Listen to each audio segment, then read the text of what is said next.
यह है मोहब्बतें के आने वाले एपिसोड काफ़ी ट्विस्ट और धमाकेदार होने वाले हैं। साथ ही साथ कहानी में आ चुका है एक नया मोड़। रमन ने जहाँ से इशिता को खाई से फेंका था वहीं पर रमन आज आकर खड़ा हो गया है और सोचने लगा है कि कैसे इशिता को खाई से फेंका था और कैसे इशिता को मारने की उसने कोशिश की थी। आज सारा परिवार रमन के खिलाफ है।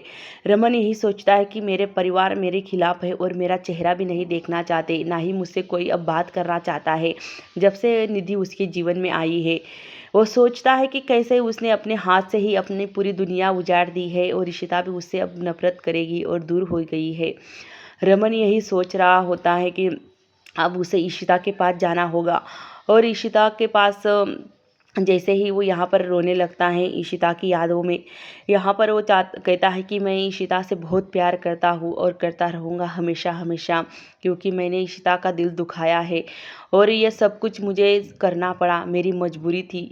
कोई यहाँ पर इशिता को ये याद करते यहीं से ही रमन छलांग मार देता है ऊपर से और जैसे ही रमन वहाँ ऊपर से छलांग मारता है सीधे पानी में आकर गिर जाता है और सोचता है कि आप इशिता के पास चला जाएगा। यहाँ पर रमन जैसे ही पानी में छलांग मारता है वो तैर कर बाहर आ जाता है और यहाँ पर जो तालाब है पानी का, वहाँ से थोड़ी ही दूर एक मिट्टी का घर है जहाँ पर रमन भाग कर जाता है। रमन मतलब बहुत घबराया हुआ था। जैसे ही घर के पास आता है दरवाज़ा खटखटाता है तो दरवाजे के अंदर से कोई खोलता है और वो चेहरा होता है इशिता का। इशिता का चेहरा देखकर सुकून भरी सांस लेता है रमन और चेहरे पे हल्की सी मुस्कुराहट लाता है। पर इशिता के चेहरे पर गुस्सा था और रमन की तरफ देख रही थी, उसकी आंखों में देख रही थी इशिता गुस्से भरी नज़रों से। पर रमन का चेहरा इतना शांत लग रहा था इशिता की तरफ, जैसे मानो उसकी सारी दुनिया उसे वापस मिल गई। यहाँ पर इशिता अपनी आंखों में आंसू लेकर रमन से कहती है कि रमन तुम यहाँ पर क्यों आए, अब क्या लेने आए हो यहाँ पर। रमन इशिता से कहता है कि क्या हुआ इशिता, तुम मुझसे इतनी गुस्से से बात क्यों कर रही हो। इशिता कहती है कि चले जाओ यहाँ से, मुझे तुमसे कोई बात नहीं करनी। जिस तरह तुमने मुझे खाई से फेंका था मैं उसी दिन मर चुकी थी। जैसे मैं फांसी के फंदे पर मरने वाली थी मैं वहाँ पर ही मर जाती तो अच्छा होता। जैसे तुमने मुझे खाई से फेंका था मुझे विश्वास ही नहीं हुआ था कि तुम भी मेरे साथ ऐसे कर सकते हो। कोई और भी रास्ता हो सकता था मुझे ऐसे छुपाने का, पर तुमने मुझे खाई से फेंका। तुमने एक बार भी नहीं सोचा कि मैं खाई से गिरने के बाद बचूंगी या नहीं। तभी रमन कहता है कि नहीं इशिता, मैं तुम्हारे बिना नहीं रह सकता और मैं कुछ भी नहीं कर पा रहा था और तुम्हें ऐसे फांसी के फंदे पर देखकर मैं बहुत डर गया था। तुम्हें ऐसे सज़ा मिलने से अच्छा है तो मैं ही मर जाता। मैं क्या करता, मैंने ये सब कुछ तुम्हारे लिए किया। वहाँ से भागने का सारा प्लान मेरा था, तुम्हें भगाने का। इशिता कहती है कि तुमने ही उस जल्लाद को पैसे दिए होंगे ना, जो फंदा ढीला करवाने के लिए, और वहाँ पर रास्ता साफ मुझे सब कुछ एकदम साफ, मुझे निकलने में कोई भी परेशानी नहीं हुई। ये सब कुछ तुम्हारा प्लान था। रमन कहता है कि हाँ इशिता, तुम भी जानती हो कि तुम ही मेरी दुनिया हो और तुम्हारे लिए ही मैं जी रहा हूँ। मैंने कभी भी नहीं सोचा था कि मैं तुम्हें इस हालत में देख सकूँ और तुम्हारे साथ ऐसा मुझे कुछ करना पड़ेगा। इशिता कहती है कि रमन पहले तुमने मुझे क्यों नहीं बताया था। रमन कहता है कि इशिता, हमें वहाँ पर कोई हम पे नज़र रख रहा था। जब मैं तुम्हें खाई पर लाया था फेंकने के लिए, मुझे नहीं एक पल ऐसा लगा था कि मैं तुम्हें ऊपर से ना फेंकूं, पर मुझे कुछ महसूस हुआ कि हम पे कोई नज़र रख रहा है। इसी वजह से मुझे ये सब कुछ करना पड़ा।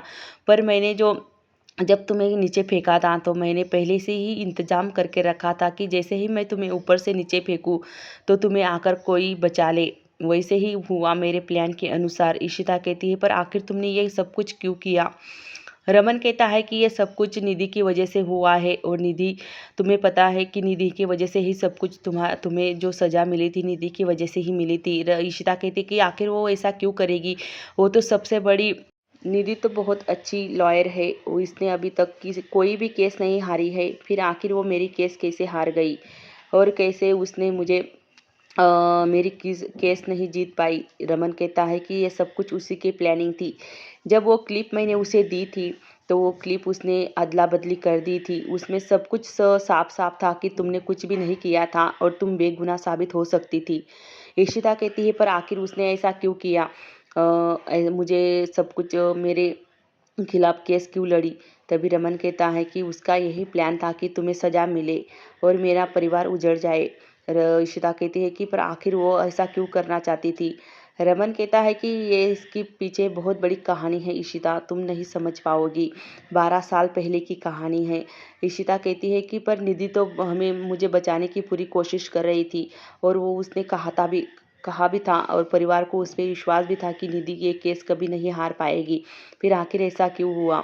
रमन कहता है कि निधि बहुत चालाक है और वो बहुत फूक फूक के कदम रख रही है मुझे बर्बाद करने के लिए, मेरे परिवार को बर्बाद करने के लिए। और मैं इसीलिए तुम्हें ऊपर से फेंका था कि निधि मेरे करीब आए और मैं उसके सारे प्लान जान सकूं, उसके मन में क्या चल रहा है, दिमाग में क्या चल रहा है और आखिर वो करना क्या चाहती है। इसी वजह से मुझे उसके करीब आना पड़ा। निशिता कहती है कि ऊपर से मुझे फेंक कर उसके करीब आ रहे हो और अब मुझे बता रहे हो। रमन कहता है कि नहीं इशिता, मैं तुम्हें कभी भी नहीं छोड़ूंगा, बस ये मेरे एक प्लान का हिस्सा है। जैसे ही मैंने तुम्हें नीचे से फेंका, ऊपर से नीचे फेंका था, ये सब कुछ मैंने प्लान करके रखा था और मैंने 2 आदमी को भी भेजा था तुम्हें मेरी जान बचाने के लिए। इशिता कहती है कि आखिर निधि ऐसा क्यों करना चाहती है, मुझे मारना क्यों चाहती थी और तुम्हें बर्बाद करना चाहती है। रमन कहता है कि ये 12 साल पहले की कहानी है, अब मैं तुम्हें समझाता हूँ। जैसे ही 12 साल पहले मेरी शादी के रिश्ते मेरी माँ बाप देख रहे थे, तभी मेरी माँ को निधि बहुत पसंद आई थी, क्योंकि निधि का परिवार एक सामान्य परिवार था और निधि में मुझसे बिना पूछे ही मेरी माँ ने निधि से मेरा रिश्ता तय कर दिया था। तभी यहाँ पर रमन सब कुछ बताता है इशिता को कि कैसे निधि का रिश्ता उसके घर आया था और कैसे तय हो चुका था। तभी मैंने मेरी माँ से कहा था कि मुझे शगुन पसंद है, मैं शगुन से ही शादी करूँगा, निधि से नहीं करूँगा। तभी यहाँ वहीं से ये कहानी शुरू होती है। मैंने इंटरनेट पे सारा सर्च किया था कि निधि कौन है, कहाँ से आई है, तब मुझे पता चला कि ये 12 साल पहले की कहानी है। मेरी माँ को तो मैंने बता दिया था कि मैं निधि से शादी नहीं करूँगा। मेरी माँ ने मेरे खातिर जाकर निधि के माँ बाप से कहा था कि मेरा बेटा आपकी बेटी को पसंद नहीं करता, वो किसी और लड़की से प्यार करता है, कि इसके लिए मैं माफ़ी मांगना चाहती हूँ आप दोनों से, क्योंकि मेरे बेटा मेरे कहने पर तुम्हारी बेटी से शादी तो कर लेगा पर कभी अपनी बीवी का दर्जा नहीं दे पाएगा। इसी वजह से मैं ये चाहती हूँ कि मेरे बेटे की शादी आपकी बेटे से नहीं होगी। इसी सदमे में आकर निधि के बाप ने सुसाइड कर ली थी और उसी दिन से निधि ने सोच लिया था कि वो भल्ला परिवार को बर्बाद करके रहेगी, रमन के परिवार को।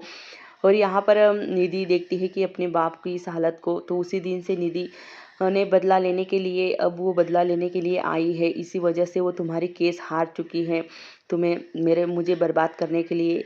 वही दूसरी तरफ निधि यहाँ पर कह रही है कि रमन देख लो, मैंने तुम्हारे परिवार को तुम्हारे खिलाफ कर दिया, तुम्हारी बेबी से तुमसे दूर कर दिया।